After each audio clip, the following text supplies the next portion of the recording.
E aí galerinha, tudo tranquilo? Eu sei que vocês estavam morrendo de saudades, mas é por isso que agora a gente voltou. Vamos começar a fazer um videozinho ou vídeos com frequência para vocês.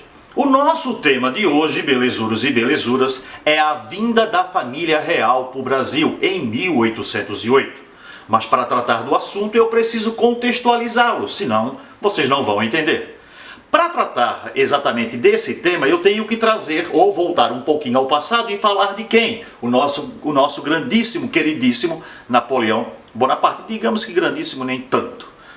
Assim nós temos a Era Napoleônica, que vai mais ou menos de 1799 a 1815. O nosso objetivo não é se aprofundar no tema, mas tratar dos dois seguintes assuntos. Em 1799, então, praticamente ele encerra a Revolução Francesa, aplicando o golpe conhecido como 18 Brumário. Brumário porque o calendário francês muda com a Revolução.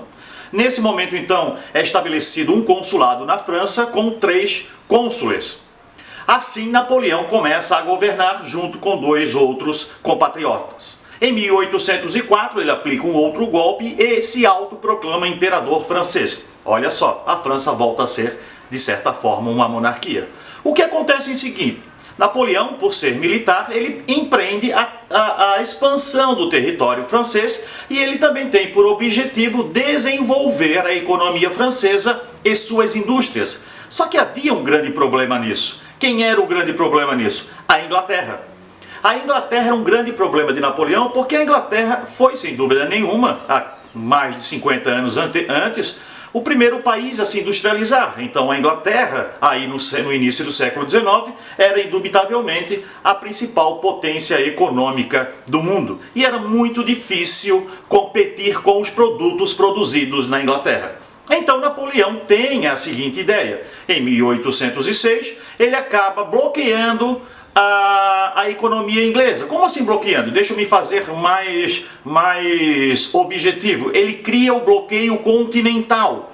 Como, professor? Em 1806, o bloqueio continental é a proibição dos países europeus de comercializarem com a Inglaterra. Mas por que ele queria fazer isso? Objetivo: fechar os portos aos navios ingleses, enfraquecer a economia inglesa, desenvolver as indústrias francesas e, posteriormente, aí quem sabe, enfraquecendo a Inglaterra, sufocando a sua economia, ele conseguisse vencê-la.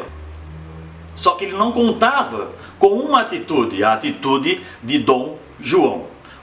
Quem era o Dom João? Dom João era o príncipe regente de Portugal, já que a sua mãe, teoricamente, Dona Maria I, estava sem condições de governar, porque a ela era atribuído o diagnóstico de loucura. Vamos resumir dessa forma. Então o que Dom João fez? Dom João acabou burlando, enganando ou tentando enganar Napoleão Bonaparte. Quando Napoleão Bonaparte descobre a trama de Dom João, acaba fazendo um acordo com a Espanha para que o exército de Napoleão pudesse atravessar o território francês e assim atingir Portugal, invadindo Portugal e aí prendendo a família real portuguesa.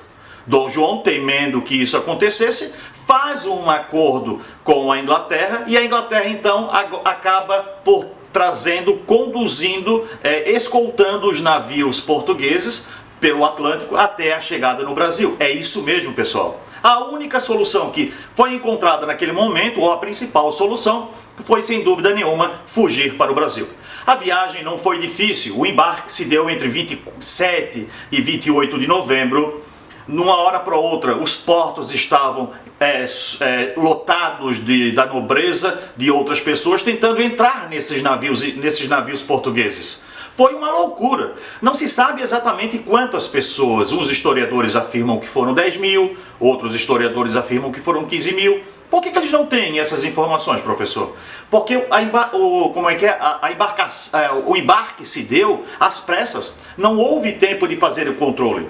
Durou em torno de 54 dias, sem completa higiene dentro dessas embarcações. Comida racionada, alimentação, a água racionada. Há quem diga que Carlota Joaquina, a esposa de Dom João, ela acabou dando um surto de piolho, diz inclusive que mandou raspar todos os pelos do corpo para evitar, e assim eles fizeram a travessia.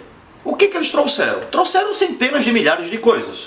tesouro real, arquivo, peças valiosas da corte, móveis, obras de arte, livros, e assim se dividiram no caminho, e uma parte veio para Salvador, uma outra para o Rio de Janeiro. Ele chega no dia 22 de janeiro de 1808, como eu falei anteriormente, após 54 dias. O que ele faz ao chegar no Brasil? Ao chegar no Brasil, a primeira coisa que ele faz é o Tratado de 1808. O que é isso?